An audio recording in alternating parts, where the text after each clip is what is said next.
en faisant la révision donc, de la 308, donc, j'ai vu qu'on avait on a par terre donc, du liquide de refroidissement. Donc en suivant le cheminement donc, sous le moteur, etc., et ben, la fuite vient d'ici, de ça.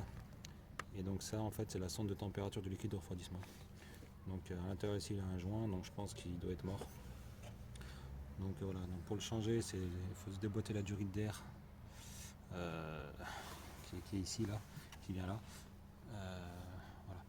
Donc avant de changer, si vous ne le changez pas tout de suite, mais rajoutez un peu de liquide de refroidissement pour pas que vous avez des bulles d'air qui rentrent dans le système. Donc moi j'en ai rajouté un peu. Donc pour pas trop, faut pas trop en mettre parce que sinon vous allez tout retrouver par terre.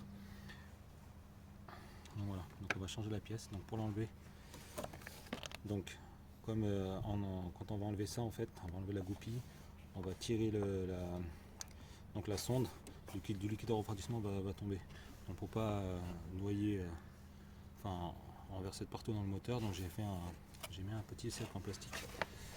Et je vais mettre un petit cheminement, je vais mettre un seau en dessous, comme ça le liquide de refroidissement descend en bas. Voilà. Donc une fois que vous avez fait votre cheminement, donc vous mettez un seau en dessous.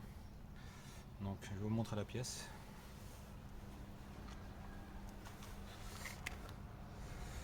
Donc, voici la référence donc, de la sonde de température.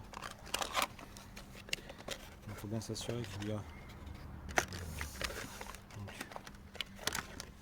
la sonde de température, le joint qui est là, et puis le crochet ici, donc la goupille qui est là. Voilà. Donc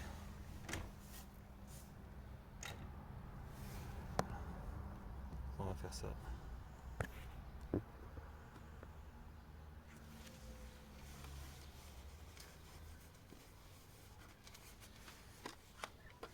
vous prenez la sonde dans votre main, comme ça on fait directement l'échange.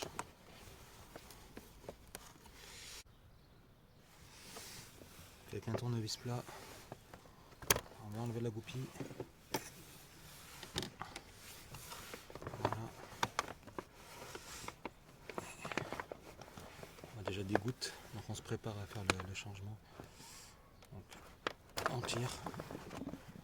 Voilà. Et on va mettre donc la nouvelle.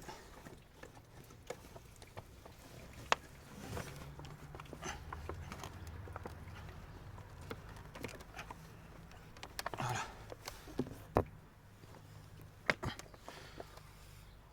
Voilà, faut bien regarder que le joint est dessus, hein, parce que si le joint n'est pas dessus, il va falloir aller le chercher. Voilà. Hop. Et voilà, donc le liquide de refroidissement coule directement dans le seau. Ça, on essaie de rester le plus propre possible, quoi. Voilà.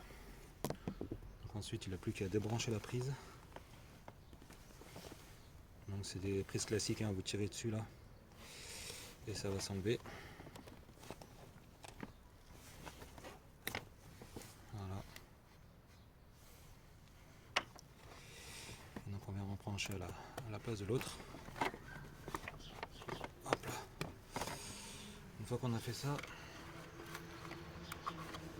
on va mettre la nouvelle goupille. On peut dégager le plastique pour avoir un peu plus d'espace.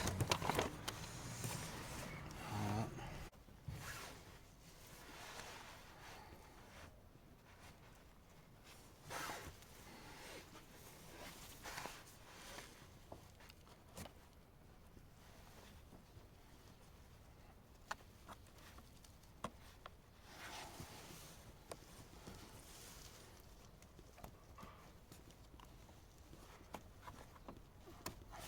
Voilà.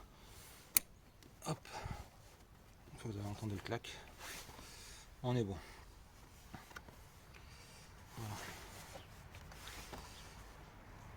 Après vous, moi je débranche toujours la batterie, hein, quand j'agis sur des prises, donc ça vous êtes tranquille.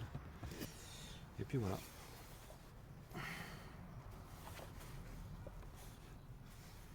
Voilà. Donc sonde de température liquide de refroidissement, c'est fait. Donc c'est très rapide.